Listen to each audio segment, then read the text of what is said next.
Now that kind of country, in most cases, will put up its hands and say, listen, we are finished. But because it is a country that works, I'll tell you what steps they took after that. This was the effect of Hurricane Maria. You can't tell which ones are houses and which ones are trees. Now, this resort was attracted to Dominica, the Kempinski Hotel. And they decided that because of the tourism industry here, we are going to pitch our tent here and build the Kempinski Hotel, which is due for delivery this year. Now, what is Dominica doing? Not only are they building this hotel and building similar facilities, they have a citizenship by investment program where people who invest $220,000 in real estate there become citizens of the country.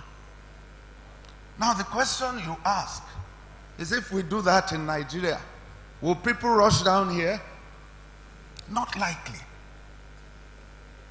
Why are people tapping into this? Because it is a country that works. Now, what are the benefits? I'm going somewhere with all this information I'm giving you. You are investing in a share in a luxury resort. Annual income yield from the onset. Benefits associated with the citizenship of Dominica.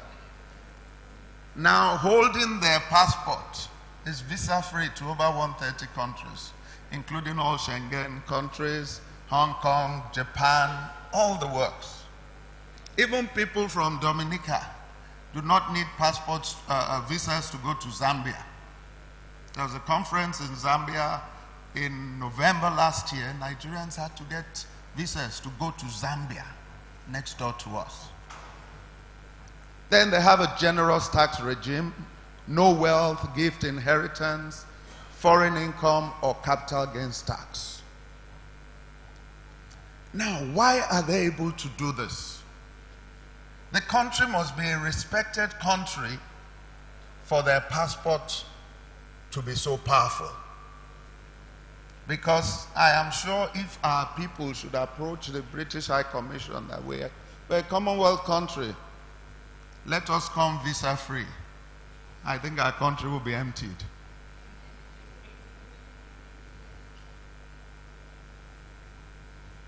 Not only that, the country has guaranteed, not fully guaranteed. At the beginning, once you make the investment, you are guaranteed a 2% return on the economic turnaround. It's real estate, investment, and tourism. What are the sectors we can look at? Residential, commercial, hospitality, and retail.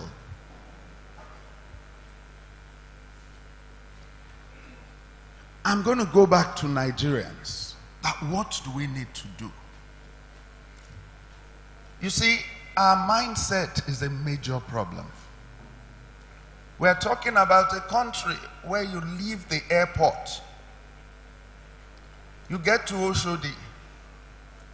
The first person who comes to someone who has never been to Africa is a man who is selling rat poison, and instead of holding up the rat poison, is holding up the dead rat. He is holding up the dead rat to your window. And we say this is a country where tourists should come to. In many countries, you will not find people doing that on the streets. It can't happen. You are holding up the dried rat. How about holding up a well-packaged, just telling them exactly what you're selling? I travel quite a bit, and the only country that I have been sacked in the last 15 years, I'm not exaggerating, is Nigeria. The moment you are approaching the customs guys, even you that you are not carrying drugs, you start believing that I must be carrying something. When 30 customs guys come to you, come, Oga, come. Even South Africa, you are walking past, they profile you. Of course, you don't have to look clean and sharp. You can still carry drugs and all that. But there is a way they profile people. The question is, are we actually ready? Are we ready for tourism? Because the more we make our environment conducive for investors, the more they will come to our country. Now, what are the challenges being faced by the tourism industry in Nigeria? Number one, electricity. I'm not going to dwell on things that we already know. Funding. I am sure there are a lot of us who have great ideas as estate surveyors and valuers. We have seen gaps in the hospitality industry. We have seen gaps in the entertainment industry. But the question is, are we actually taking the first step? There are several facilities in Lagos in particular that each time I ask, who owns this? I keep praying that it's owned by one of my colleagues. But by the time you find out it's owned by an artist, it's owned by a lawyer, it's owned by this, it's owned by that. Mainly because we are too busy facing our core business, number one. We're too busy advising other clients to do what we know we can be doing. Lack of funding. There's a lot of money abroad that is chasing bankable transactions in Nigeria. I'm one of those who has always said, listen, the more we come together, the more we are able to do things. If you have 5 solid firms that will come together and put together a proposal for any of these different sectors, and you send it to the right channel, definitely, even with the combined might, you'll be able to pull through. There's a way people do proposals where I saw one that they said the company has 500 years of experience. And I was looking at which company is 500 years. What they did was they added the 20 years of this man. 425 billion rands. That's $30 billion. Remember, our foreign reserves, as at 1st January this year, was $41 billion. 30 billion. There's one famous musician. We are not talking about naira, dollars. $30 billion funds inflow. 62% of this was attributed to visits to Cape Town. How many people have heard that British Airways makes their most income from their flight to Lagos? Who has heard that before? That's the biggest lie on earth. I had to do my research. There was a time I went to Cape Town. As I arrived Joburg, there were 2 Boeing 747s, British Airways, on the tarmac. I connected my flight. I got to Cape Town. There were 2 Boeing 747s on the tarmac. That's 4 aircrafts, 400 seaters, 1,600 people on ground there. They bring one to Lagos, Boeing 747, and a 777 to Abuja, slightly smaller. So make no mistake, that was a story in the past. Now they have taken over with regards to, travelers into Africa. Number of tourists in 2018, over 16 million people visited. Over 16 million people visited. And of course, most of these tourists visited Cape Town. The question is, we've talked about this now, what's the effect of tourism on real estate investment. I don't need to explain all this. Increase in foreign direct investment, increase in GDP, increase in GNP, increase in purchasing power, increase in property value. The more people who come, the more the interest in real estate. Increase in occupancy rates. We are even talking about concepts like, what's the internet one called? Airbnb and stuff like that. Development of the real estate sector because it would grow. Improvement on infrastructure. And of course, this will promote more jobs for professionals. Now look at the foreign direct investment in these countries. In Dominica, last year was 442 million US dollars. Greece was 286. India was 3.68 billion. Dubai was 10.35 billion. Antigua was 112 million. And Nigeria was 438 million. But the next slide would bring this home. The GDP. And I want to compare just two countries here. Look at Nigeria, number 5. Our GDP is just slightly higher or slightly lower than that of Dubai. But when you look at the GDP per capita, I know most of us know this, but there are a few students, so let me even bring this home. The GDP is the earning of the country. The GDP per capita is if you now break it down and you share it, how much comes to your pocket? With Nigeria earning 375 billion, GDP into everybody's pocket is $1,968. So if you have less than that every year, you are the bottom rung. If you have above that, you clap for yourself. Well, look at Dominica, number 4. Their GDP was less than $1 billion. Less than $1 billion. That's $500 million.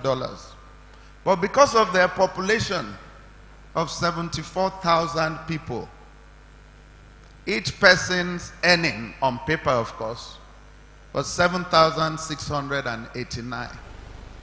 Nigeria's GDP at 375 billion for everybody is 1,968. I think with 11,000 babies being born every day, we need to slow down. Because that's one of the things that is affecting, and this is creating pressure on our infrastructure. Because the land mass is not increasing. I mean, we all know the best investment on earth is earth itself. And everybody knows that. And that always affects us. Now, as I round up this presentation, the question is, what next for estate surveyors and valuers in a city that works? What next? What are we meant to try to do? Remember, if you are interested in the living heart of what you do, focus on building things rather than talking about them. And I remember this political season, there were so many posts that I saw. And I would ask myself, is this a Nigerian writing this? This country will never be good again. You know, things like that. And the question you ask yourself is, you are saying this. I'm trying to remember one Yoruba saying.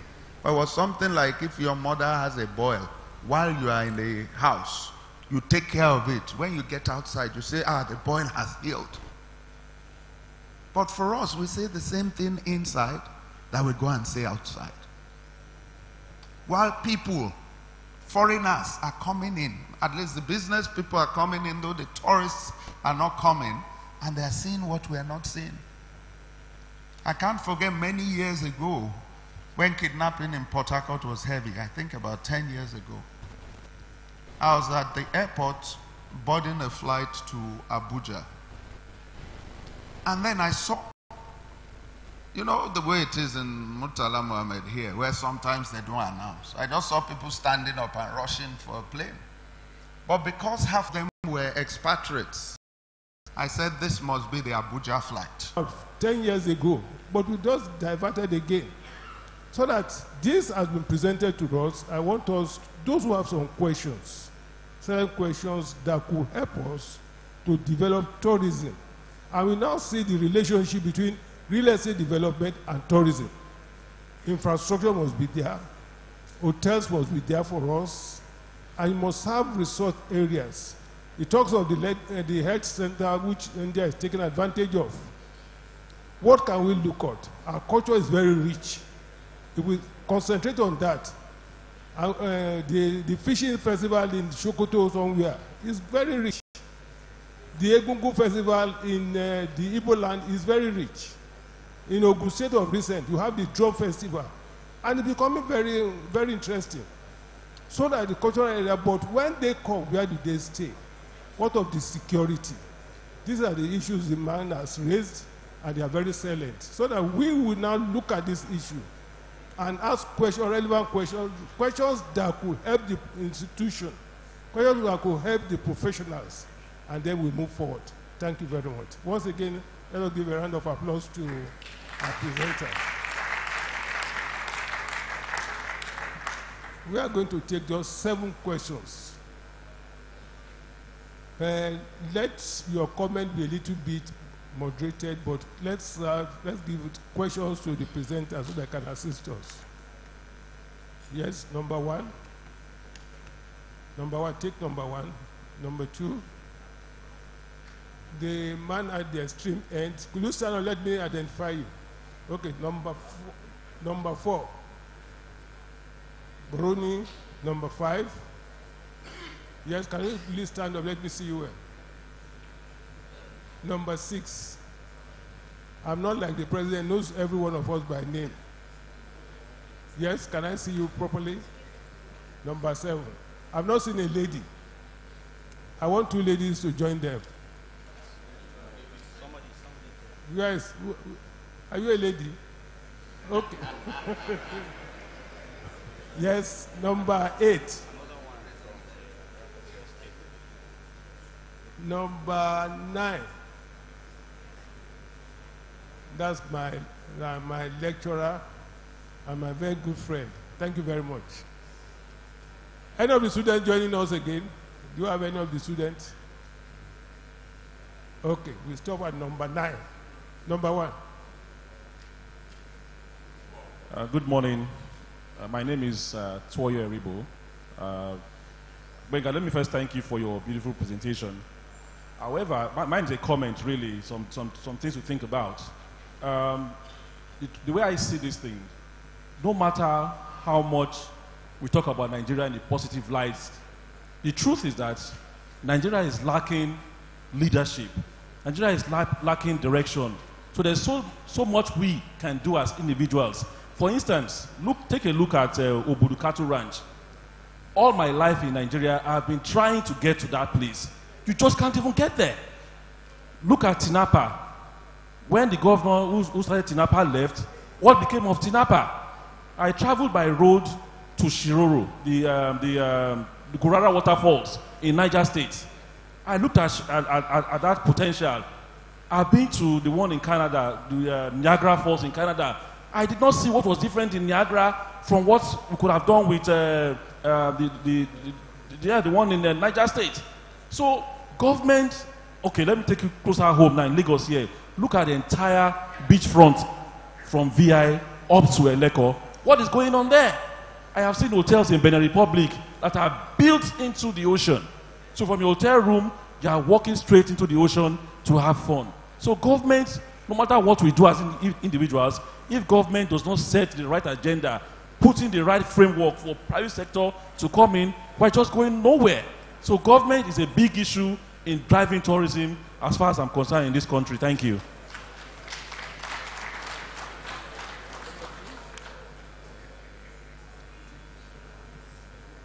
Thank you, Mr. Chairman. My name is Kola Olofa. First of all, I would like to thank the lecturer for a job well done.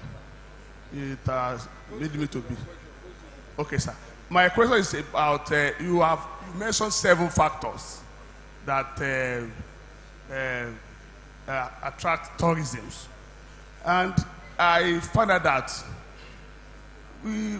all the lectures I've been attending on the issue of tourism lectures, nobody has ever mentioned emergency response infrastructures.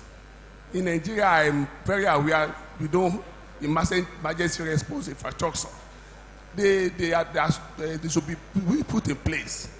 We don't really attach much importance to emergency, and any factor that can bring in tourists or that can drive away tourists is it's about emergency. And gradually, as something to look at, but we have found ourselves looking at solving the problem of the nation. So we should solve that problem. And that is the challenge the speaker has thrown at us. So I'm looking at a situation whereby before we leave here, we set up a think tank of a professional business committee that will look at how the economy of this nation revamped, maybe on the 6 geopolitical levels. So they will look at them and see how what we are talking about can help. At least when we come up with a blueprint and we are sure of what we have done, the government will be forced to look at it. I also want to make a reference to what the Honorable Minister of Power, Works and Housing said. He saw that there is a gap of housing deficit and property values, and he's challenged us to come up with sound data. That does not come free. Somebody was talking about government supporting. No, we'll prepare a proposal, set up a committee, prepare a proposal, add a bill to it. Once we are sure of what we are doing, he wants to buy a product, then we'll pay. So when we begin to do that, I believe our coming here to spend 4 or 5 days will not just be like before. We would have left with something very, very tangible for the future. God bless you.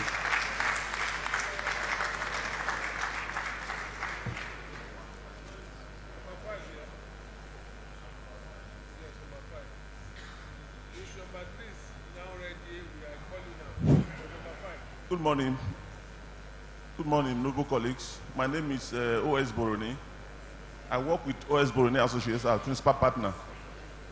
The last speaker agitated my mind, and each time I hear him speak, it does that all the time.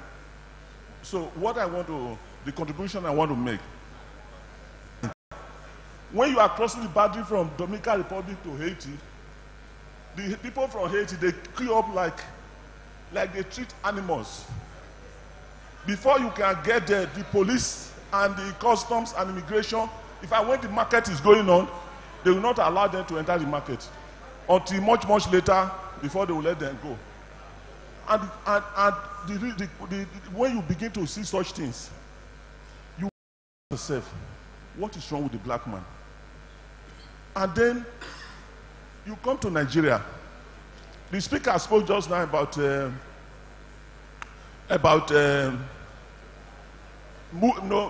tourism and foreign direct investment, tourism and all that. Now, last week, I was coming to Abuja last week from Frankfurt. When we got to Abuja, if you go to any country where you have Jews, when the money is circulating, before the money will leave the hands of the Jews, it will have gone through 7 hands. The banker, the bidder, the surveyor, from Jew to Jew, Jew to Jew, 7 times. It is known on record. The black man does not patronize the black man. That's a very big problem. Please ask your question and let us move No, on. I just want to make a comment, sir. I'm not asking any question. Okay. Because of time, we never have time. So the issue again is that for us in Nigeria, let's bring this matter home to our Nigeria. All these white people and all of them, what are they coming to Nigeria? And I really don't know, but I want to believe that some of our high network individuals, those people who have access to big money in Nigeria, they prefer to deal with white people than with us. That's what I think. And as we begin to look at these issues, as we begin to look inwards, we should look for a way to develop confidence in ourselves. And how can we do that? We must be honest, because honestly, some of our people are not honest. Colleague, even surveyor to surveyor, you cannot be sure of results. We must be honest. We have to do things right. Yesterday they were talking about law and order. Yesterday they were talking about law and order. We must behave well. Tourism and investment. And there are several types of tourism. It could be intra within the country, people can move for different reasons, and it could be from external reasons. A lot of the people that come into the country come here for economic benefits, especially people in the oil industry. That's why Port Harcourt is thriving in certain things. Our understanding of tourism is quite weak as a people. We don't realize that when you look good, and you captured that when you say we talk down ourselves, when you look good, people want to associate with you. When you tell them how well you are, people want to see what you're about, right? It doesn't have to be anything substantial. Sometimes our thinking of tourism is that it has to be a waterfall somewhere, or jet skis somewhere, or this. No, if you walk, okay, a basic example that makes no sense to me, but people love the experience, is the O2 in London, which people used to call the Dome. The Dome was built and it was initially a failure, but they managed to make it work over the course of time. Now, they've put a track over the Dome where people can walk over it, and you pay money to walk over the Dome. Tourists come in and they're excited and they stay in queue to walk over this part of which makes no sense. But because when you come and you stand there and you see it, you say, this is the Dome that I've heard about, which they did not talk down, you will participate. Now, we are a disorganized country, and it is very clear. We deceive ourselves sometimes thinking we are organized in certain ways, but one of the most disorganized ways you can see Nigeria is when you are flying into Nigeria. From the sky, you can see disorganization, and that is clean. If you travel into many countries in the world, you will see organization from the sky. And we have to be realistic about our position, which means our town planning position and how we configure ourselves is not very good. Lagos is what we like to use as a city that kind of works, right? But in reality, does it really work? If I go to the question of my noble colleague on this side, he talks about emergency response situations. Emergency response situations should not be for tourists, but for all of us. And we should leverage on that when tourists come. That's basic. Sorry, if you're going to clap me out, I will stop, please. My other noble colleague on this side speaks about how professionals, how we should look at things. Now, the question is, within ourselves, we are a microcosm of this society. The weaknesses in this society will show within this institution. Buy you a round of place. Yes, sir. Now, the question is, how do we tidy up ourselves as surveyors so that we can be good platforms to be able to deliver these solutions for the investment in tourism and in our wider sphere? Thank you. Number 8. Number 8. Number. Are you number 3 or number 8? Are you number 8 or number 3? Number 7. Is number 3 back?